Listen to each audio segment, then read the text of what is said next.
Yo, what up, guys? Welcome back to another episode, man. It's your boy Jay Bizzle. And let's dive right into today's topic, man. I'm excited to talk about this. We're talking about your pineal gland, your third eye, your seat of the soul, and 3 reasons why you should not open it. Now, if you've been watching my channel for a while, you know I'm on this spiritual tip. I'm always encouraging you guys to follow your spiritual rabbit hole as hard as it is. The less resistance you put towards it, the more you surrender and accept and trust the universe, the more fluidly and more efficiently you can start aligning with your soul's purpose, which in my opinion is the purpose of this life. And that's when life starts to get a lot easier, a lot more fun, right? So, what is the third eye? In ancient times, they considered the third eye the seat of intuition, right? The seat of the soul, where your higher self resides, right? So basically, it's where your oversoul, or, your higher soul, whatever you want to call it, we are a 3-part trine human being, body, mind, and soul. And this is where the driver of the vehicle resides, right?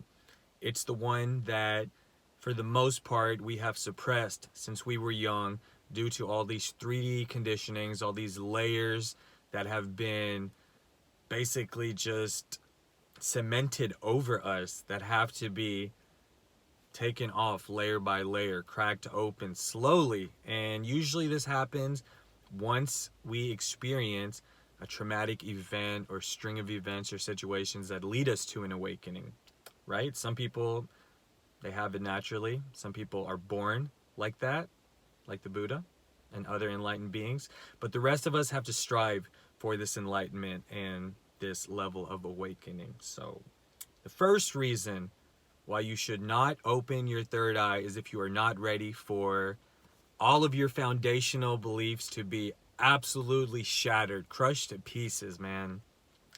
I know for me, a big dependency was the familiarity of this 3D life in general, which obviously is a concern for most people, right? The survival fear, the fear of just needing and wanting to survive, right?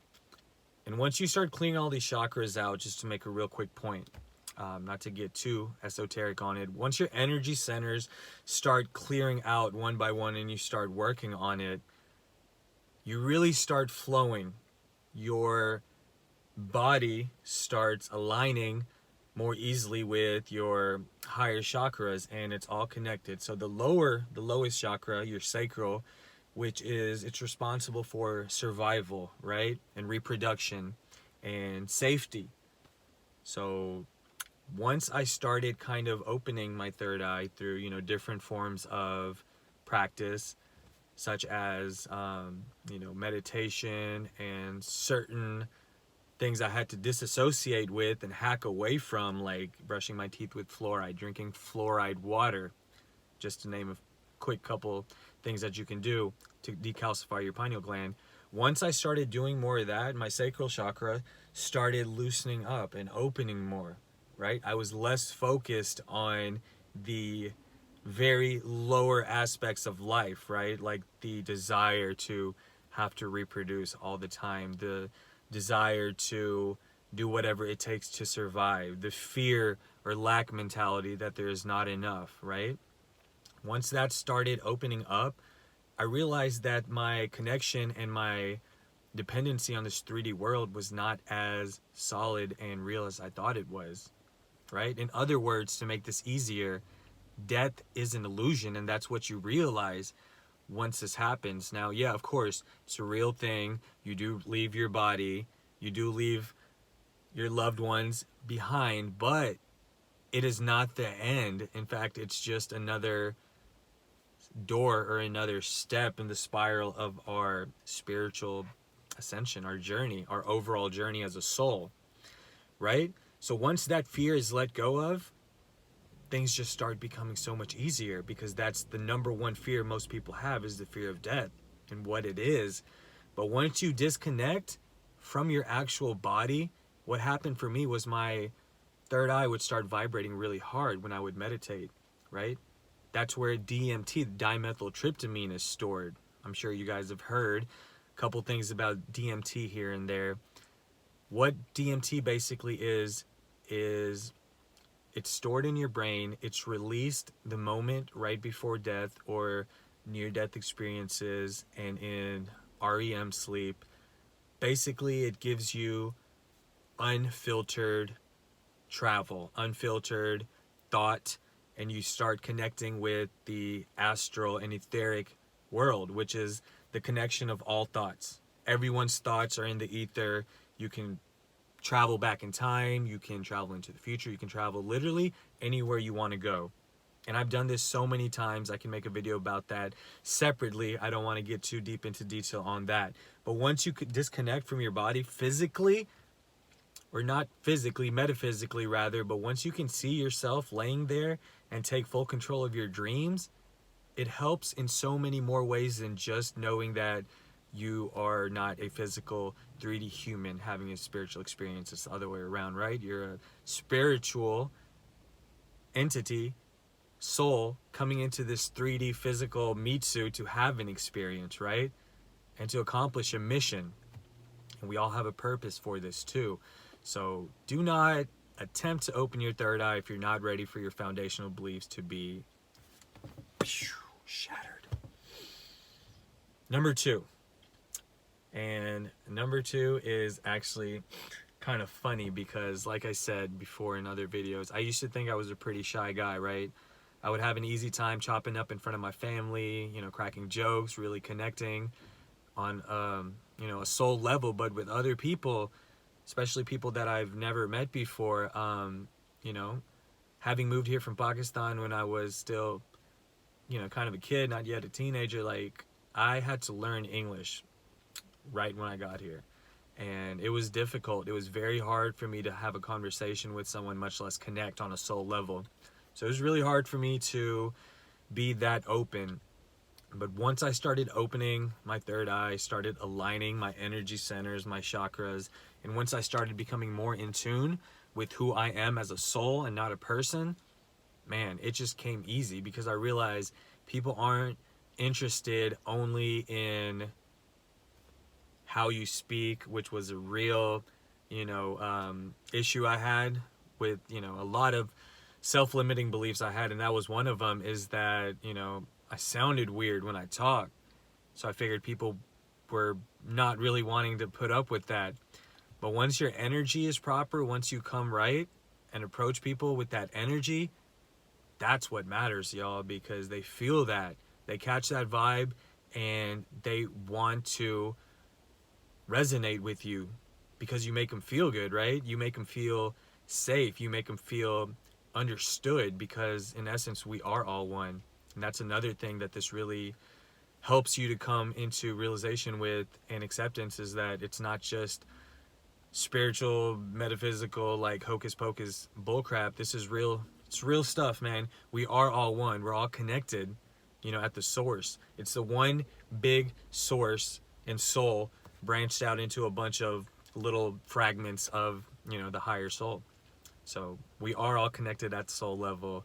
And for me now, not only do I enjoy chopping up with random people I meet in the streets and connecting on a soul level, but freaking YouTube. This is my second YouTube channel, and I have more interactions with people, you know, through my IG videos, my YouTube videos than I ever had before in my lifetime. And it's amazing. It's truly amazing to be able to connect at, you know, that type of pace. Like, I'm trying to make videos every single day. I'm getting comments, feedback every single day. You know, I'm having people add me from all over the world that I've obviously never came in contact with in my life. And it's really liberating. It's super empowering for me. And I can't say enough about it, man. So if you're not ready to let go of your limiting beliefs, if you're not ready for your soul's purpose to be revealed to you in a really cool and like swift manner, could be a little bit rocky sometimes if you're, you know, depending on how far along the journey you are, how much clearing you have left to do or whatnot. Could be a little shaky, could be a little challenging, but it's so worth it. And the third and final reason, maybe the most important reason why most people aren't ready to open their third eye, is you are going to go through a period of isolation, right? Because once you start uncovering all these layers and just clearing all these densities, all these unaligned thoughts, beliefs, and emotions that are held within your physical body, you start going through some type of super cathartic, very, very energy draining, emotionally exhausting, physically exhausting process of healing.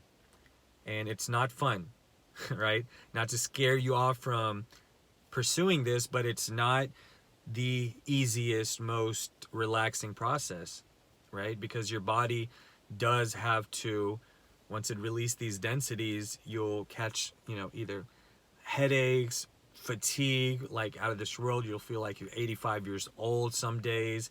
Sometimes it'll last weeks at a time. And, sometimes it'll feel like you're a victim. I remember asking, like, why God, why universe, why is this happening to me? Like, what did I do? What kind of karma did I pick up in the last life to receive all this? There's many other schools of thoughts of what could be going on. But in my opinion, you're just having to pay the piper, right? If you want to remain in the 3D matrix and lack limitation, fear, then you don't have to go through this. But if you want to ascend to higher levels of consciousness where you can live in love, peace, abundance, dignity, respect, integrity, like unconditional love, and just pure unfiltered fun, awesomeness, creativity, bruh, you have to go through this. You got to pay the piper. And like I said, for me, I lost every single friend I had. Anyone that I used to resonate with, my smoking buddies, my party buddies, my basketball buddies, nobody was really ready for this. They were like, yeah, we don't like this super inquisitive, smart Jabron. We just want the Jabron that's going to pass us a blunt and hit the basketball court later. Cross some fools up. Throw me some alley-oops, right? Do some shots. Line up some Jaeger. And my vibration just wasn't aligning with that anymore.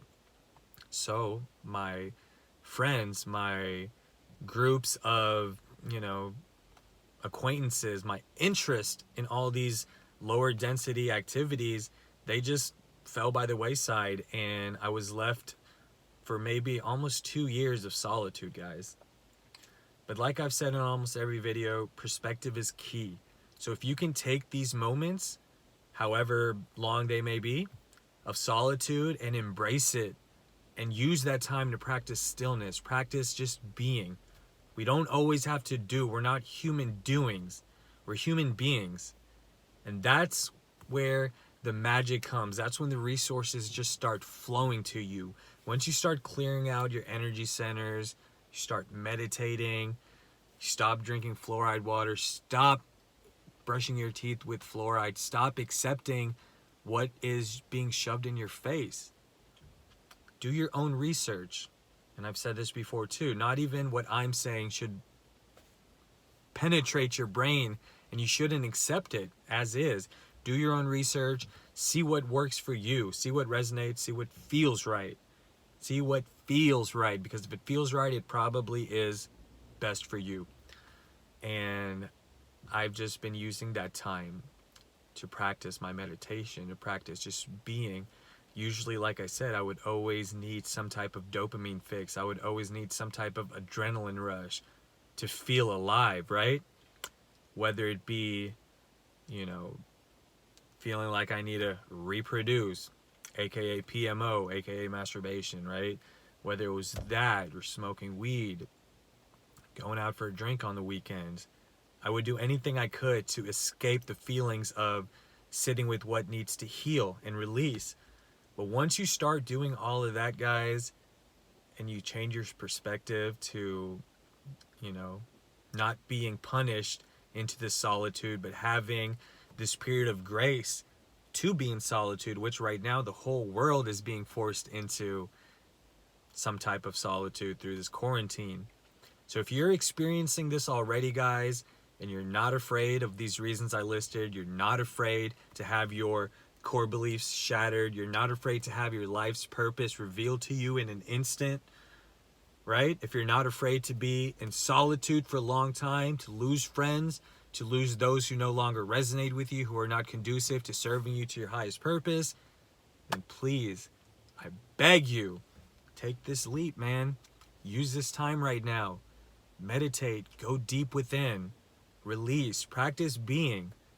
You don't need to always be feeling some type of external stimulation to have any type of benefit, right? Once you can develop this stillness after a certain amount of time, guys, especially like right now, as this collective purge is going on, this collective mass awakening, we are all coming more in one. This is the golden age, right? It's happening right now. It's all happening. We're about to live the juiciest, coolest life anyone can imagine, right? Our brain can only conceive of such awesome like timelines, but our soul, it knows better. So whatever you think you can land on, just try to multiply that by 10 or 20 or 100, because it can happen, man. There's no limits to this life. Creativity is at an all-time high. And yeah, once we all come together, which we are, this world is going to be literally the funnest experience any of us have ever had. So stay safe out there, guys. Spread this video, show this to any of your friends who you think are going through an awakening or some type of spiritual transformation. I think this information can help. As always, I love you guys. I appreciate all the comments coming in from everywhere, all the love and support. Shout out Giga. Shout out to Dante with the semen retention. I really look up to you guys. You guys have motivated me. Of course, shout out Infinite Waters, Ralph Smart. Shout out to everyone out there doing their thing, man. Shout out to Roger Burnley, motivational coach, spiritual coach, life coach. Shout out to everybody out there. Shout out to Lawrence Wynn. I love you guys. Stay fresh, stay awesome. And yeah, man, see y'all soon. Peace and infinite blessings, baby. Much love.